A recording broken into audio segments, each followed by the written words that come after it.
એમ તમારે પણ કરવું। તારીખ 8/12/2010 મુંબઈ। સ્વામીશ્રી ભોજન કરી રહ્યા હતા એ દરમિયાન ડૉક્ટર સ્વામી આવ્યા। તેઓને જોતા જ સ્વામીશ્રી કહે, તમે બહુ જ દાખલો કર્યો અને સાથે સાથે સેવાનું કાર્ય પણ બહુ કર્યું, સત્સંગની ખૂબ પુષ્ટિ કરી। આટલું કહીને વળી કહે, હવે અવસ્થા થઈ છે એટલે શરીરનું થોડું સાચવવું, જેટલું છે એનું રક્ષણ થાય અને ડૉક્ટરોએ જે કહ્યું એ ડૉક્ટરોની આજ્ઞા પણ પાળવી। એક આંખે દેખાતું સાવ ઓછું થઈ ગયું છે તો હવે ધ્યાન રાખવું। સેવકનો હાથ પકડવો આત્મબળ છે એટલે ઉત્સાહ રહે છે, પણ શરીરનું પણ ધ્યાન રાખવું। સેવામાં ગયેલા સેવક યોગ વિજય સ્વામી કહે, રાત્રે સૂવે છે, મોડાને ઉઠે છે, વહેલા વળી ઇલેક્ટ્રિસિટી બચે તે માટે બાથરૂમમાં જાય તોય ટોર્ચ લઈને જાય।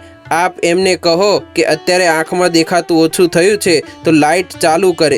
સ્વામીશ્રી કહે, બરાબર છે, લાઇટ ચાલુ કરવી। આટલું કહીને નાના સંતો તરફ કહે, આપણે પણ આવું શીખવાનું છે। અત્યારે તો જરૂર વગર લોકો લાઇટ ચાલુ કરી દે છે, જરૂર હોય ત્યાં લાઇટ બાળવી બરાબર છે।